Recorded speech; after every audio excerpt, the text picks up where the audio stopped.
प्यारे बच्चों, आज हम 9th क्लास का बायोलॉजी को शुरू कर रहे हैं, जो कि पहला चैप्टर हम लोग आज पढ़ेंगे सेल।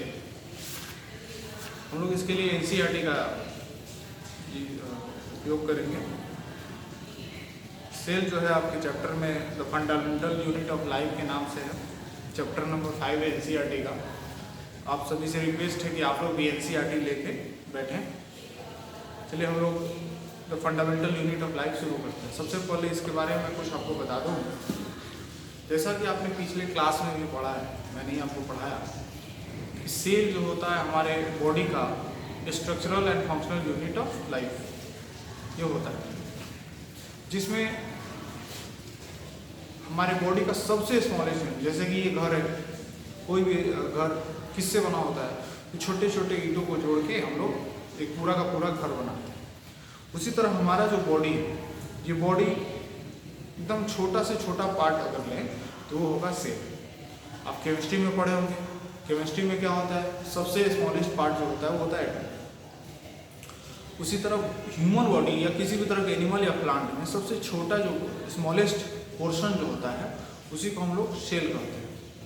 और किसी चीज़ के बारे में आपको स्टडी करना है तो उसको बहुत ही हायर लेवल पे जाके नहीं, बल्कि उसके सबसे बेस लेवल पे स्टडी करते हैं, तो वहाँ से आपको ज़्यादा जानकारी मिलती है। बेस अगर क्लियर है तो उसके बाद उसके हाईएस्ट पोर्शन को आप पढ़ सकते हैं। तो ह्यूमन बॉडी, जो कि बायोलॉजी हम लोग पढ़ रहे हैं, तो बायोलॉजी इसीलिए पढ़ रहे हैं, इसके पीछे सिर्फ ये मकसद है, सिर्फ ये नहीं कि एग्ज़ाम पास कर लेना, इसके पीछे मकसद ये है, जैसा कि और सब सब्जेक्ट को पढ़ने का मकसद होता है, इस सब्जेक्ट को पढ़ने का यही मकसद है। दो, पहला तो ये कि अगर कोई ह्यूमन बीइंग या एनिमल या कोई प्लांट अगर कभी बीमार पड़ जाए या हेल्दी ना रहे तो कैसे वो अपनी एग्जिस्टेंस को बनाए रखने के लिए क्या क्या स्टेप उठा सकता है, और इसके लिए उसे जानकारी होना चाहिए। तो प्लांट के पास जानकारी तो नहीं है, लेकिन हम लोग एनिमल हैं, हम लोग इंसान, खासकर इंसान हैं, और हम लोगों के पास ब्रेन है, जो हम लोग सबसे अच्छे जानवर में आते हैं।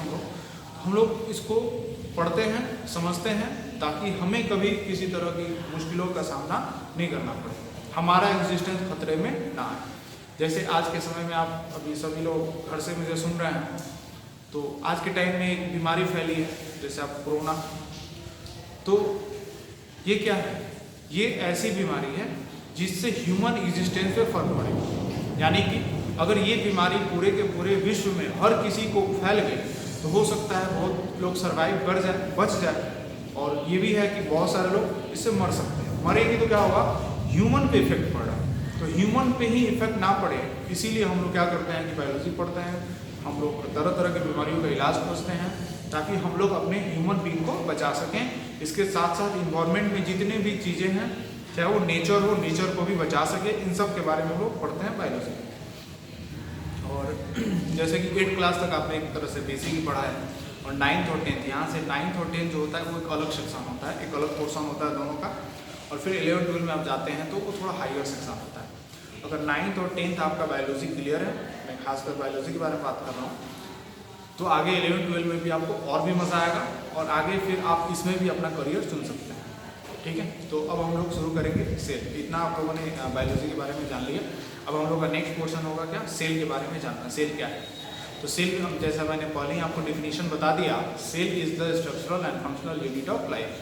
ठीक है, तो वही सेल के बारे में पढ़ना है। और सेल में हम लोग को 2 तरह के सेल पढ़ेंगे। हम लोग किसी भी चीज़ को 2 पार्ट में पढ़ेंगे, एक एनिमल के लिए और एक प्लांट के लिए।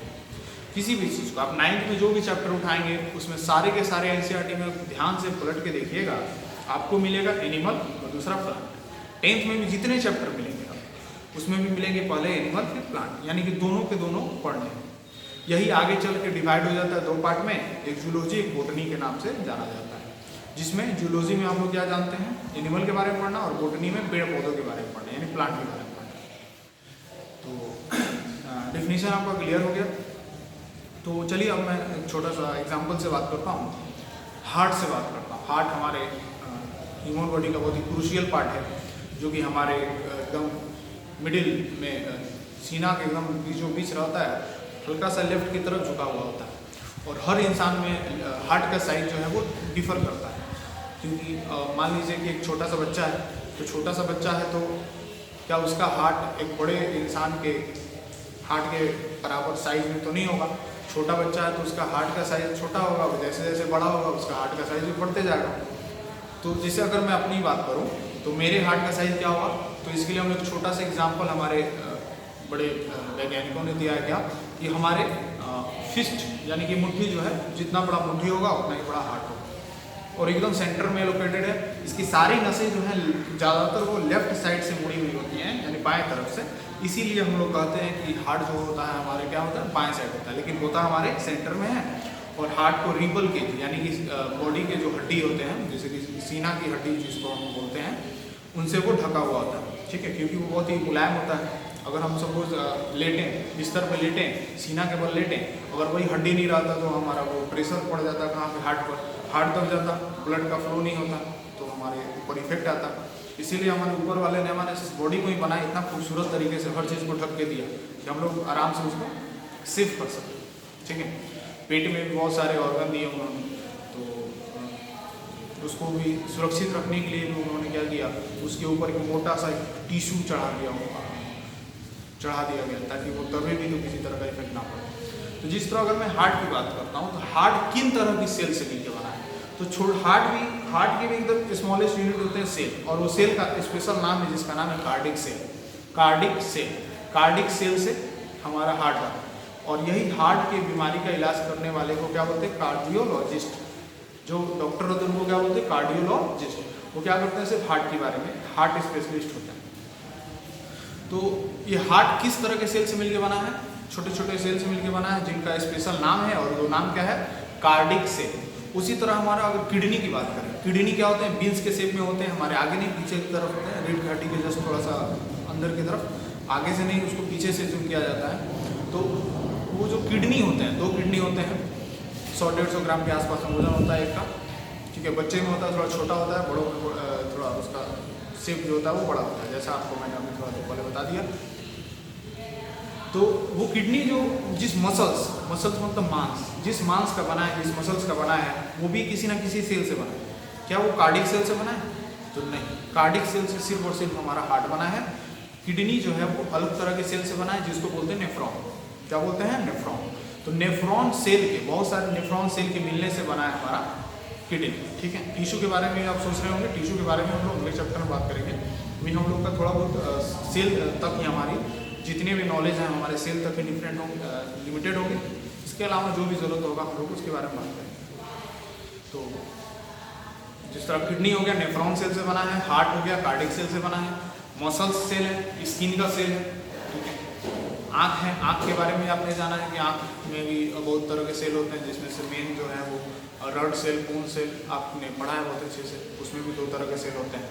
न्यूरॉन आपने जाना है, न्यूरॉन जो कि ब्रेन से पूरा कनेक्टेड है, जिसकी मैक्सिमम लंबाई लगभग 1 मीटर तक, किन्हीं किताबों में 1 मीटर लिखा रहता है, किसी में 90 सेंटीमीटर तक भी लिखा होता है, जो कि बहुत लंबा होता है लेकिन लपेटा हुआ रहता है, इसीलिए उसकी लंबाई पता नहीं चलती। न्यूरॉन भी एक सेल है।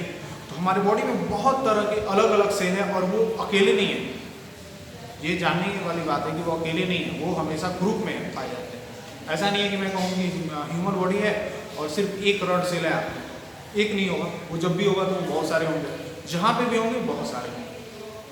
अगर ब्लड में बात करें तो बहुत आरबीसी है, डब्ल्यूबीसी है, आरबीसी भी रेड ब्लड सेल, वो भी सेल है, डब्ल्यूबीसी व्हाइट ब्लड सेल, वो भी सेल है।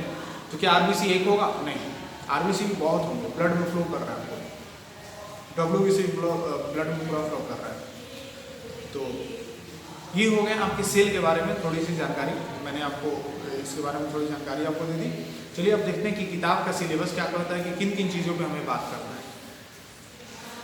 तो fundamental unit of life, page number 57।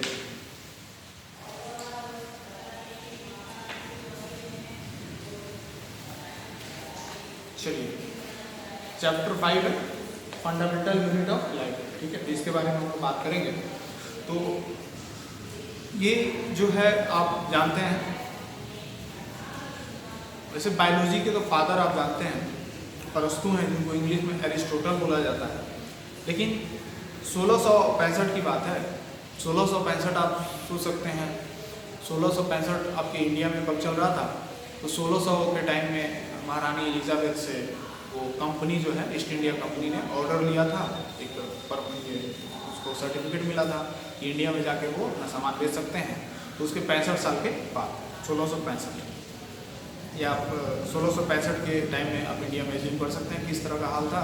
और उसी टाइम में क्या हुआ कि रॉबर्ट हुक नाम के एक वैज्ञानिक ने सोचा कि क्योंकि हर टाइम हर किसी के यहाँ होड़ लगी हुई थी, हर देश अपना आगे कुछ करे, सब कोई चाहता था कि हम आगे तो हम आगे। थोड़ा सा हिस्ट्री बैकग्राउंड में ले जाता हूँ बस 2 मिनट के लिए, थोड़ा आपको और भी थोड़ा इसमें पकड़ मजबूत हो जाए इसलिए कि मेनली 2 जो होते थे आइडियोलॉजी बहुत ही ज़्यादा चलते थे, एक कैपिटलिज्म और एक सोशलिज्म। तो कुछ लोग जो थे कैपिटलिज्म को बहुत ज़्यादा चाहते थे आगे लाना, कुछ लोग सोशलिज्म को लाना चाहते थे। और इसके लिए सब लोग इन्वेंट कर रहा था, नया नया चीज़ खोज रहा था। हो सकता है मेडिकल फील्ड में खोज रहा हो, फिजिक्स के फील्ड में खोज रहा हो, ठीक है। इसलिए बहुत तरह के चीज़ों की खोज हो रही थी ताकि उनका देश, जैसे कि अगर मान लीजिए अभी का कोरोना का टाइम है और कोरोना का टाइम है और पता चले कि इंडिया ने एक दवा खोज लिया, इसका वैक्सीन खोज लिया, तो सोचिए इंडिया का नाम कितना बढ़ जाएगा कि जब सारा देश जिस बीमारी से जूझ रहा है, जिसके पास मेडिकल फैसिलिटी है लेकिन दवा नहीं है ताकि इलाज कर सके, और इंडिया ने खोज लिया तो इंडिया का नाम बहुत तेज हो जाएगा। और इसी तरह उस टाइम में जब सारे देश एक दूसरे के होड़ में लगे हुए थे, नया नया इन्वेंट हो रहा था, नया नया खोज हो रहा था, उस वक्त क्या हुआ कि एक वैज्ञानिक थे रॉबर्ट हुक, उन्होंने क्या किया कि उन्होंने भी अपने खोज के दायरे को बढ़ाया और उन्होंने एक चीज़ सोचा कि हमारा बॉडी इतना बड़ा है, ठीक है, और इतना बड़ा है तो क्या ये सबसे पहले तो छोटा होगा और छोटा होने के बाद धीरे धीरे बड़ा है, तो ये अगर मैं बड़े शरीर का सबसे छोटा से छोटा पार्ट देखना चाहूँ तो क्या होगा। तो सबसे पहले इसे देखने के लिए क्या चाहिए था, माइक्रोस्कोप चाहिए था, ठीक है। और उन्होंने क्या किया कि लेंस की मदद से एक माइक्रोस्कोप बनाया, क्योंकि बिना माइक्रोस्कोप के आप देख नहीं सकते हैं, नंगी आंखों से आप कितना देखेंगे, उतना भी जूम नहीं कर सकते हैं। इसलिए उन्होंने माइक्रोस्कोप का सबसे पहले आविष्कार देखा। ये माइक्रोस्कोप जब बना तो कोई चीज़ थोड़ा बड़ा करके आप देख सकते हैं। तो उसके बाद क्या हुआ कि माइक्रोस्कोप की मदद से उन्होंने बॉडी के एकदम छोटे से सेल को, छोटे से पार्ट को लिया, किसी स्किन का भी छोटा सा चमड़ा होता है, या जैसे किताब में तो ओनियन के छिलके के बारे में बोला है कि उसके छिलके को माइक्रोस्कोप पे रखे देखिए आपको थोड़ा छोटा छोटा खंड मिलेगा। और भी थोड़ा प्रैक्टिकल रूम में अगर यहाँ पे रहता तो बिल्कुल, अगर आप मेरे सामने रहते हैं, आप पास रहते हैं, तो यहाँ पे भी माइक्रोस्कोप से आप देख पाते। हम लोग अपने गले गाल के पीछे के चमड़ा को हम लोग नाम से थोड़ा सा काट के और उसको नोच के हम लोग क्या करते हैं, रखते हैं माइक्रोस्कोप पे और उसको देखते हैं। ज़्यादा नुकसान नहीं होता है, किसी तरह का ऐसा नहीं, बहुत दर्द होता है, तो उससे हम लोग खाते हुए भी छील जाता है, तो बहुत मुलायम चमड़ा होता है, इसके पीछे चमड़ा नहीं, स्किन, वो समझ सकते हैं आप। तो रॉबर्ट हुक ने क्या किया कि 1665 में उन्होंने माइक्रोस्कोप में ओनियन पील या किसी तरह के कोई लिविंग थिंग्स को रख के देखा और उन्होंने देखा कि इसमें छोटा छोटा भाग, छोटा छोटा खंड की तरह विभाजित है, डिफ्रेंशिएटेड है एक दूसरे से, और उन्होंने इसका नाम दे दिया सेल। सेल का मतलब क्या होता है, एक खंड। जैसे मान लिया जाए कमरा को हम लोग बोल चाल की भाषा में भारत में क्या कहते हैं, रूम कहते हैं, ठीक है। लेकिन अगर मान लीजिए अगर जेल है तो उसमें क्या होगा, कैदी के लिए छोटा छोटा सेल बनाया जाता है, एक सेल में एक कैदी रहेंगे, दूसरे सेल में दूसरे कैदी। सेल मतलब क्या होगा, एक कमरा। और उन्होंने जब देखा माइक्रोस्कोप से, जो भी उन्होंने देखा हो, पॉट देखा हो या कोई भी प्लांट का छोटा सा पार्ट देखा हो या ओनियन वाला या किसी के स्किन का छोटा सा पार्ट, उन्होंने छोटे छोटे बहुत सारे सेल दिखाई दिए, मतलब खंड दिखाई दिए, कमरा दिखाई दिया, और यहीं से उन्होंने इसका नाम दे दिया सेल, CALL सेल, जिसको हिंदी में हम लोग बोलते हैं क्या, कोशिका। और यहाँ से वो सेल के लिए फादर बन गए, फादर ऑफ सेल इन्हीं को बोला जाता है, क्योंकि इन्होंने ही शुरुआत किया। जो चीज़ जहाँ से शुरुआत करेगा उसी को उसका बोलेंगे। जैसे कि बायोलॉजी का फादर हम लोग अरस्तु को बोलते हैं, क्योंकि अरस्तु ने बायोलॉजी में थोड़ा सा शुरुआत किया, उन्होंने बहुत ज़्यादा कुछ उपलब्धि उनका नहीं रहा, लेकिन उन्होंने शुरुआत की, इसीलिए उनको हम लोग फादर ऑफ बायोलॉजी बोलते हैं। फिर और भी बहुत सारी चीज़ें। तो माइक्रोस्कोप बनने के बाद उन्होंने सेल का खोज किया और पता चला कि सेल नाम का भी कोई चीज़ होता है। उन्होंने नाम भी वही उन्होंने अपना दिया, 1665 की बात है। और इसके बाद धीरे धीरे इसमें और भी रिसर्च होते रहे, नए नए वैज्ञानिक जुड़ते रहे और नए नए चीज़ को खोज के, और हमारे पास आज डिटेल नॉलेज है इसके बारे में, जितने हमें नॉलेज चाहिए सबकी नॉलेज है।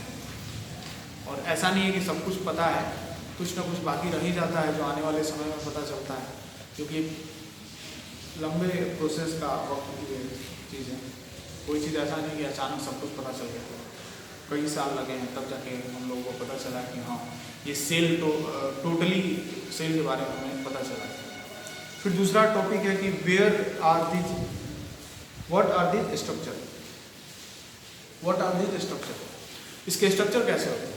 इसके स्ट्रक्चर आप जूम कर सकते हैं कि इसके स्ट्रक्चर कोई फिक्स नहीं होते, खासकर डब्ल्यूबीसी का स्ट्रक्चर कोई फिक्स नहीं होता, तो वो अपना शेप बदलते रहता है। शेप माने आकार, जैसे हम लोग के शरीर का आकार है तो ये आकार फिक्स है, इसमें कुछ खास चेंज नहीं है, थोड़ा बहुत नक्शा में चेंज है, बाकी बॉडी में कोई खास चेंज नहीं है। हाँ, कोई आदमी एक्सरसाइज करके बॉडी को थोड़ा और बड़ा कर ले, छोटा कर ले, या किसी तरह का शेप बना ले, वो अलग बात है, लेकिन फंडामेंटल तरीके से देखा जाए तो बॉडी का शेप ऐसा ही होता है। ऐसा आप नहीं देखेंगे कि किसी इंसान के, सारे इंसान के 2 हाथ हैं, किसी के एक और हाथ सामने से निकले हुए हैं, तो वो डिफरेंट होगा। उस तरह की हो जाता है, आपके मन में भी होगा कैसा, तो कभी कभी हम लोग देखते हैं कि कोई बच्चा पैदा होता है और उस तरह का होता है, तो उसको हम लोग नॉर्मल नहीं कहेंगे, वो एबनॉर्मेलिटी है, वो बायोलॉजी की भाषा में उसको हम लोग एबनॉर्मल बोलते हैं। कि जब आपको एक प्रॉपर तरह से बॉडी काम नहीं मिलता, उसको हम एबनॉर्मल बोलते हैं। और वैसे बच्चे या तो जन्म होने के बाद ही मर जाते हैं, या जन्म ले लेते हैं फिर भी बहुत ज़्यादा दिक्कत होता है। जैसे मान लीजिए 2 जुड़े ट्विंस हैं, जुड़े हुए बच्चे हैं, दोनों जुड़े हुए पैदा हुए हैं, तो जुड़े हुए पैदा हुए तो उसको एबनॉर्मल ही कहा जाएगा। हो सकता है कि जन्म के बाद मर जाए, या बच भी जाए तो उनको ऑपरेशन से ठीक किया जाए, और नहीं ठीक हो रहा है तो फिर हमेशा वो वैसे ही रह जाता है, तो एबनॉर्मल हो गया। इसके स्ट्रक्चर कैसे होते हैं, फिक्स नहीं होते हैं, स्ट्रक्चर डिफरेंट होते हैं। कुछ ऐसे होते हैं जिनके स्ट्रक्चर फिक्स हैं, जैसे कि आपको एग्जाम्पल दिया है न्यूरॉन। तो न्यूरॉन, अच्छा आप अभी बेसिक में भी पढ़े होंगे, आगे भी पढ़ेंगे, तो आप पढ़ेंगे न्यूरॉन का स्ट्रक्चर, बिल्कुल आप पढ़ेंगे कि न्यूरॉन कैसे होता है, उसको पूरा डायग्राम बनाइए। लेकिन आपने ये, आपको सवाल कभी नहीं आएगा कि डब्ल्यूबीसी का स्ट्रक्चर बनाइए। आरबीसी का भी आएगा, उसको भी हम लोग हल्का फुल्का बना सकते हैं, लेकिन डब्ल्यूबीसी का नहीं बनाएंगे। क्यों नहीं बनाएंगे, क्योंकि उसका कोई शेप होता ही नहीं है, इसीलिए वो सवाल भी नहीं पूछता है।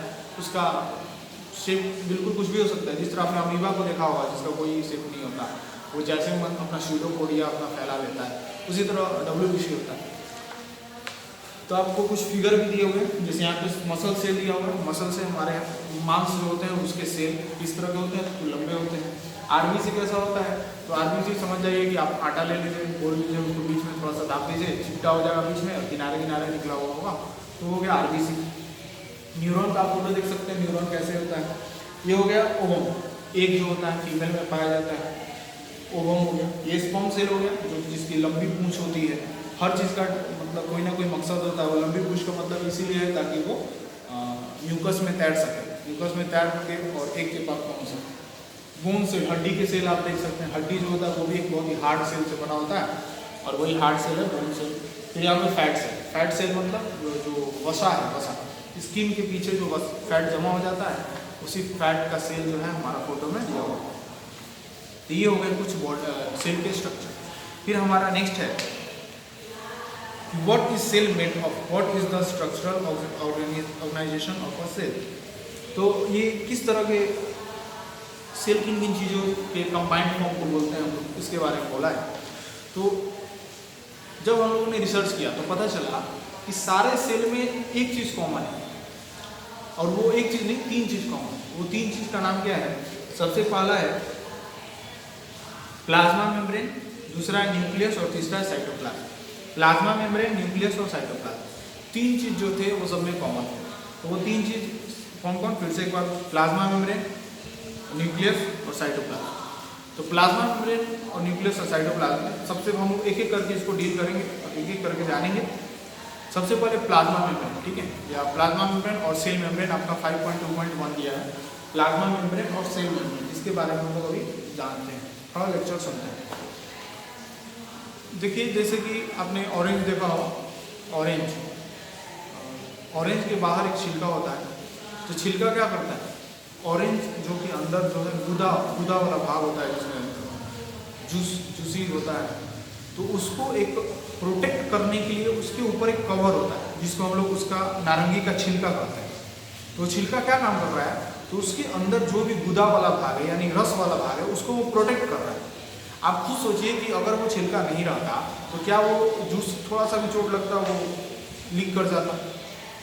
उसको प्रोटेक्ट करने के लिए उसके ऊपर एक छिलका का पोर्शन लगा हुआ। उसी तरह हमारा सेल है, बहुत ही माइक्रो, बहुत ही छोटा, और जिसको माइक्रोस्कोप से देखते हैं हम लोग, तो उसके ऊपर एक कवर होता है और उसी कवर का नाम होता है प्लाज्मा मेम्ब्रेन। उसी कवर का क्या नाम है? Plasma membrane. मैं एनिमल की बात कर रहा हूँ। एनिमल का सबसे बाहर, एनिमल के सेल के सबसे बाहर जो छिलका से ढका हुआ होता है, उस छिलका का नाम है प्लाज्मा मेम्ब्रेन। तो एक बात अपने दिमाग में एकदम बैठा लीजिए, इस एनिमल सेल के सबसे बाहरी परत को प्लाज्मा मेम्ब्रेन बोलते हैं। क्या बोलते हैं? Plasma membrane. अब यहाँ से सवाल आपसे पूछा जा सकता है, आपकी जानकारी के लिए मैं बता दूँ कि पूछा जाएगा कि प्लाज्मा मेम्ब्रेन किस चीज़ का बना होता है। ठीक है, प्लाज्मा मेम्ब्रेन किसका बना होता है? तो हिस्टोन नामक प्रोटीन का बना होता है। और अगर मैं यहीं से थोड़ा सा आपको दूसरी जगह ले जाऊँ, प्लांट सेल के पास, तो प्लांट सेल का सबसे बाहर प्लाज्मा मेम्ब्रेन नहीं होता है, बल्कि प्लांट सेल के सबसे बाहर होता है cell wall. Cell wall, cell माने कोशिका, वॉल दीवार, मतलब कोशिका की दीवार। तो और उसके जस्ट बाद होता है प्लाज्मा मेम्ब्रेन। यानी एनिमल और प्लांट में क्या डिफरेंस है, आप फिर से इसको रिज्यूम कर लीजिए। एनिमल सेल के सबसे बाहर होता है प्लाज्मा मेम्ब्रेन, लेकिन प्लांट सेल के सबसे बाहर होता है सेल वॉल और उसके अंदर होता है प्लाज्मा मेम्ब्रेन। ये थोड़ा सा डिफरेंस है। अब ये डिफरेंट क्यों है, इसके पीछे क्या कारण है? तो ये कारण ये है कि आप मान लीजिए आप जिस टेबल पे बैठे हुए हैं या आपके सामने होगा, मेरे भी सामने बहुत सारे टेबल हैं, ये सब लकड़ी क्या है? प्लांट का पार्ट है, प्लांट से ही आया है। तो ये लकड़ी जो है इतना टफ है, ठीक है, इस लकड़ी से अगर मैं अपने सर पे मारूँ, मेरा सर फूट जाएगा, लकड़ी नहीं टूटेगा। क्यों? क्योंकि वो बहुत ज़्यादा हार्ड है। हार्ड क्यों है? क्योंकि प्लांट अपने जगह जब वो खड़ा होता है तो उसे उतना स्ट्रांग होना चाहिए ताकि वो बाहर के हवा को, आंधी को, तूफान को रोक सके और अपने खड़ा रह सके। उसके लिए उसको क्या चाहिए? वो हार्ड होना चाहिए। अभी मैं देख रहा हूँ चारों तरफ मौसम ख़राब है, अभी आप लोग घर में होंगे, रूम में, तो मौसम ख़राब है। तो मौसम ख़राब है, हवा बहुत तेज़ है, बारिश हो रही है, तो मैं क्या कर रहा हूँ, मैं अपने आप को सुरक्षित एक रूम में रखे हुए हूँ। लेकिन वही मैं प्लांट को देखूँ, तो प्लांट को देखूँगा तो क्या दिखेगा कि वो जहाँ है वहीं पे है। यानी कि उसको धूप भी सहना है, वो आंधी तूफान भी सहना है, बारिश भी सहना है, उतना तरह की चीज़ों को सहना है। तो ऑब्वियस सी बात है कि उस प्लांट का शरीर मेरे इंसान के शरीर से हार्ड होना चाहिए। और वो हार्ड उसे क्या बनाता है? तो वो बनाता है सेल वॉल। सेल वॉल जो किसका बना होता है? सेलुलोज का बना होता है। याद रखेंगे, सेल वॉल किसका बना होता है? सेलुलोज का बना होता है। वो प्लांट के सेल का सबसे बाहरी परत होता है और उसके जस्ट बाद होता है प्लाज्मा मेम्ब्रेन, और उसके बाद वो लिक्विड, जो कि लिक्विड साइटोप्लाज्म जिसको बोलते हैं, उसके बारे में मैं चर्चा करूँगा, वो स्टार्ट होता है। तो ये बेसिक डिफरेंस है, ये आप जान गए होंगे, आपके दिमाग में एकदम बैठ गया होगा। मैं फिर से इसको रिवाइज कर देता हूँ। ये हो गया मेरा एनिमल सेल, ये हो गया प्लांट सेल। एनिमल सेल का सबसे बाहरी परत जो होता है वो प्लाज्मा मेम्ब्रेन होता है, लेकिन प्लांट सेल का सबसे बाहरी परत क्या होता है? सेल वॉल होता है। और सेल वॉल के बाद के अंदर के परत को क्या बोलते हैं? तो प्लाज्मा मेम्ब्रेन बोलते हैं। तो मेरा सवाल सबसे पहले आपसे, आप मन में जवाब देंगे क्योंकि मैं आपको सुन नहीं पा रहा हूँ, लेकिन हमारे बीच कनेक्टिविटी है बिल्कुल।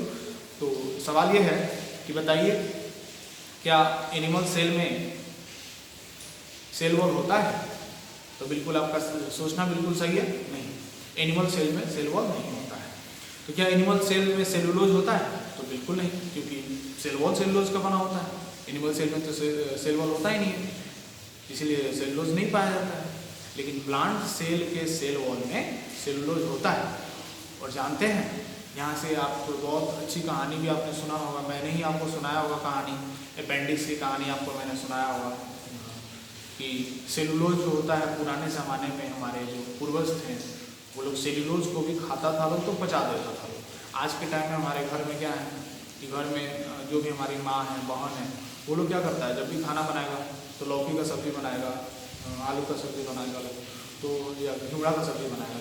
तो अब अगर मम्मी से पूछिएगा कि मम्मी आपने ये बनाते समय इसको छील क्यों दिया, छिलका को छील क्यों दिया, तो वो बोलेंगे लोग क्या कि साफ़ सफाई के लिए, ताकि साफ़ हो जाए। लेकिन आप अभी पढ़ेंगे तो पता चलेगा कि वो छिलका किससे बना है? सेलुलोज का बना है। और सेलुलोज हम लोग पचा नहीं सकते हैं। लेकिन पहले के टाइम में जब हम लोग आदि मानव हुआ करते थे, यानी कि हम लोग में बहुत ज़्यादा सिविलाइजेशन नहीं आया था। आज हम लोग सिविलाइज हैं, जैसे कि मैं एक शर्ट पहना हूँ, एकदम बैठा हूँ प्रॉपर आपसे बात कर रहा हूँ, इसको सिविलाइजेशन कहते हैं, मतलब सिविलाइज है, ठीक है। और उस टाइम में कोई सिविलाइज नहीं था, जंगल जंगल घूमते थे लोग, तो वो लोग जहाँ भी कुछ मिला लेके खा लिया, छिलका उलका वो लोग को समझ में आता नहीं था। तो वो लोग के बॉडी के में एक दाहिने तरफ नीचे जहाँ से लार्ज इंटेस्टाइन शुरू होता है, वहाँ पे छोटा सा एक अपेंडिक्स लटका हुआ होता है, और वही अपेंडिक्स में अपेंडेटिक जूस होता था। जब हम लोग खाते थे, इसोफेगस होते हुए कहाँ जाता था, स्टमक में, स्टमक से होते हुए स्मॉल इंटेस्टाइन पूरा घूमते हुए जाएगा, फिर लार्ज इंटेस्टाइन दाहिने तरफ जहाँ से ऊपर जाएगा, लार्ज इंटेस्टाइन जहाँ से शुरू हो रहा है उसी के नीचे अपेंडिक्स होता था, और वही अपेंडिक्स से निकला हुआ अपेंडेटिक जूस उस सेलुलोज को पचाता था। लेकिन आज के टाइम में वो हमारा अपेंडिक्स काम करना बंद कर दिया है, क्योंकि समय बीतने के साथ साथ क्या हुआ है कि हमारे अपेंडिक्स ने काम करना बंद कर दिया। क्यों बंद कर दिया? क्योंकि जैसे जैसे आदिमानव के बाद हम लोगों ने जब समय चेंज हुआ, तो हम लोगों ने छिलका के बिना ही खाना शुरू कर दिया, और जब हम लोग छिलका नहीं खा रहे हैं तो सेलुलोज नहीं खा रहे हैं, और सेलुलोज नहीं खा रहे हैं तो उसको पचाने के लिए अपेंडिक्स जूस की जरूरत नहीं पड़ेगी, और जब इसकी जरूरत नहीं पड़ी अपेंडिक्स के जूस की, तो अपेंडिक्स ने धीरे धीरे अपना काम करना बंद कर दिया। आज के टाइम में हमारे बॉडी में अपेंडिक्स क्या है, सिर्फ नाम के लिए, उसका कोई काम नहीं है। इसीलिए डॉक्टर जब भी ऑपरेशन होता है क्या करता है, जब भी पेट चीरेगा तो किसी और प्रॉब्लम के लिए किसी मरीज का पेट चीरेगा तो उसके साथ साथ अपेंडिक्स को भी काट के निकाल देता है। और नहीं तो क्या होता है, अपेंडिक्स में कभी कभी कोई खासकर छोटे बच्चे, बड़े नहीं, आपने अपेंडिक्स का दर्द बहुत सुना होगा, जाना होगा, इतना तेज दर्द होता है। 2-3 दर्द बहुत ही बॉडी में फेमस होते हैं, जैसा कि अपेंडिक्स का दर्द, किडनी में अगर स्टोन हो जाए उसका दर्द, ठीक है, ये सब दर्द जो होते हैं बहुत तेज़ दर्द होते हैं, या हार्ट फेल हो रहा है तो उसका दर्द, ये सब बहुत तेज़ दर्द होता है, ठीक है, ये सब असहनीय होता है, सब सहा नहीं जाए इतना तेज़ दर्द होता है, ठीक है। और बहुत सारे बच्चे मुझे सुन रहे होंगे, और हो सकता है बहुत सारे बच्चों के अपेंडिक्स के ऑपरेशन भी हुए हैं, ठीक है। जो लोग जिनके नहीं हुए हैं उनको भी डरने की ज़रूरत नहीं है इसमें, वो बचपन में ज़्यादा चांस होता है, मतलब छोटे छोटे बच्चे ज़्यादा चांस होता है। क्यों? क्योंकि देखिए, ये हो गया मेरा स्मॉल इंटेस्टाइन, ये हो गया लार्ज इंटेस्टाइन, यहाँ से नीचे से शुरू होता है, दाहिने साइड से नीचे से शुरू होता है, तो ये जैसे जाके ज्वाइन करेगा तो नीचे तो निकला हुआ होता है ना, ये यहाँ पे ज्वाइन करा लेकिन नीचे कुछ निकला हुआ है, तो जब ज्वाइन करेगा फिर ये ऊपर जाएगा, लेकिन कभी फूड पार्टिकल नीचे आ जाए। जैसे मान लीजिए कि छोटे बच्चे क्या होते हैं कि नींबू का बीज जो होता है, नींबू का बीज या सेब का बीज, ये बीज ऐसे ही निकल जाता है, छोटा बच्चा, तो जब छोटा बच्चा निकल जाएगा तो वो तो बीज है, और बीज जो है वो उसमें छिलका होता है, ठीक है, छिलका होता है, कोई भी बीज ले लीजिए उसमें छिलका होता है, जैसे आपने नींबू का बीज ले लिया उसमें छिलका है, और उसमें सेलुलोज पाया जाता है, और इसीलिए वो पचता नहीं है, और पचता नहीं है तो जब हमारे बॉडी में जाता है स्टमक में, इसको इसोफेगस बोलते हैं, इसोफेगस से होते हुए कहाँ जाएगा, वो स्टमक में जाएगा, स्टमक मतलब आमाशय, वहाँ से छोटी आंत यानी स्मॉल इंटेस्टाइन, और फिर जब बड़ी आंत में जाएगा वो पचता ही नहीं है, वो स्मॉल इंटेस्टाइन पूरा वैसे ही तैरते हुए चला जाएगा समय के साथ साथ, और वहाँ पे जाके वो क्या होता है, अपेंडिक्स में गिर जाता है, और एक बार अपेंडिक्स में गिर जाने पर कोई भी बीज बाहर निकलने का कोई रास्ता ही नहीं है, और जब बाहर निकलने का कोई रास्ता नहीं है तो अंदर ही अंदर वो सड़ने लगता है, और जब अंदर ही अंदर सड़ने लगता है तो वहाँ से होता है इन्फेक्शन, और सारे बैक्टीरिया पूरे अपेंडिक्स को क्या करेंगे, खाएंगे, और वो अपेंडिक्स सड़ने लगेगा, और उसके वजह से आसपास जितने भी ऑर्गन हैं, सबसे पहला ऑर्गन क्या है, 2, एक स्मॉल इंटेस्टाइन और ऊपर जाने पर लार्ज इंटेस्टाइन, और वहाँ पर होता है इन्फेक्शन, और वहाँ से होता है बहुत तेज दर्द। इसीलिए अपेंडिक्स वाले को हमेशा दाहिने साइड में नीचे बहुत तेज दर्द होता है, तो इसलिए तुरंत डॉक्टर भी बहुत ज़्यादा वो इंतज़ार नहीं करता, जैसे ही दर्द होता है डॉक्टर तुरंत ऑपरेशन कर देता है। आजकल ऑपरेशन भी बहुत थोड़ा आसान हो गया, ठीक है। तो सेलुलोज, ये सेलुलोज की कहानी है, मैंने आपको बताया, आशा करता है बहुत अच्छा लगा आपको सेलुलोज की कहानी जान के। है आपको थोड़ा सावधानी क्या बरतना है कि बीज नहीं खाइए, बीज तो किसी भी चीज़ का सही नहीं होता है, बीज कभी भी किसी चीज़ का सही नहीं होता है। बचपन में हमें क्यों, आप बच्चे थे तो आपके मम्मी पापा आपको ये बोलते थे कि कभी नींबू का बीज मत खाना, या सेब का बीज मत खाना, नहीं तो पेट में वो फरने लगेगा और नींबू का पेड़ निकल आएगा सर की तरफ से, या नींबू या सेब का मतलब पूरा पेड़ निकल आएगा सर की तरफ से, पेट से निकलते हुए। ऐसे बच्चों को डराया जाता है, बच्चों को हम ये नहीं ना समझा सकते हैं कि बाबू इसमें सेलुलोज होता है, जो अपेंडिक्स में गिर जाएगा दर्द होगा, ऐसे नहीं समझा सकते। इसीलिए हम लोगों ने एक छोटा सा कहानी बना दिया कि इसको खाने से पेड़ निकल जाता है, इसीलिए ताकि वो बच्चा डरा हुआ हो और वो खाए नहीं।